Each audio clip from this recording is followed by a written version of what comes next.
സെലറിസ്റ്റ് എന്ന് പറഞ്ഞവരെ ഇന്ന് സെപ്റ്റംബർ മാസം 29-ാം തീയതിയാണ് സഭയില് മുഖ്യദൂതന്മാരായിട്ടുള്ള വിശുദ്ധ മിഖായേല്, വിശുദ്ധ ഗബ്രിയേല്, വിശുദ്ധ റഫായേൽ മാലാഖമാരുടെ തിരുനാൾ ആഘോഷിക്കുന്ന ദിവസമാണ്. തിരുനാളിന്റെ മംഗളങ്ങൾ നിങ്ങൾക്ക് എല്ലാവർക്കും ഏറ്റവും ആദ്യമേ തന്നെ സ്നേഹപൂർവ്വം നേരുകയാണ്. മാലാഖമാരുടെ 9 വൃന്ദം ഉണ്ടെന്നാണ് നമ്മൾ പഠിക്കുന്നത്. 9 ഗ്രൂപ്പ് മാലാഖമാരുണ്ടെന്ന് പഠിക്കുന്നു. അതിൽ തന്നെ ഏറ്റവും പ്രധാനപ്പെട്ട മാലാഖമാരുടെ ഒരു ഗ്രൂപ്പ്, അതിനെയാണ് നമ്മൾ ഇന്ന് അനുസ്മരിക്കുന്നത്. ഈ മാലാഖമാരുടെ സംരക്ഷണം നമ്മുടെ ജീവിതത്തിൽ ഉടനീളം ഉണ്ടാകുന്നതിന് വേണ്ടി നമുക്ക് പ്രത്യേകം പ്രാർത്ഥിക്കാം.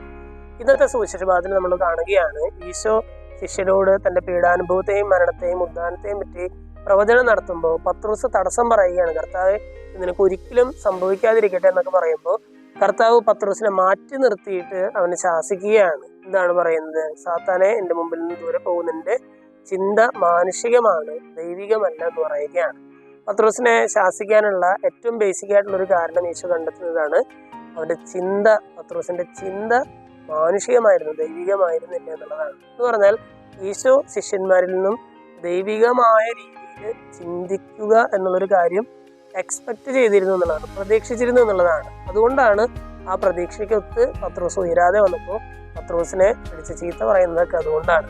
പക്ഷേ നമ്മളൊരു ഇന്നത്തെ ഈ സുവിശേഷഭാഗം വായിച്ചു കഴിയുമ്പോൾ നമ്മളും ചിന്തിക്കേണ്ടത്, നമ്മുടെ ചിന്തയും ഈ മാനുഷിക നിലയിൽ നിന്നും ദൈവികമായ ചിന്തയിലേക്ക് ഉയരുന്നുണ്ടോ, ഉയർത്താനായിട്ട് നമുക്ക് സാധിക്കുന്നുണ്ടോ എന്നുള്ളതാണ്.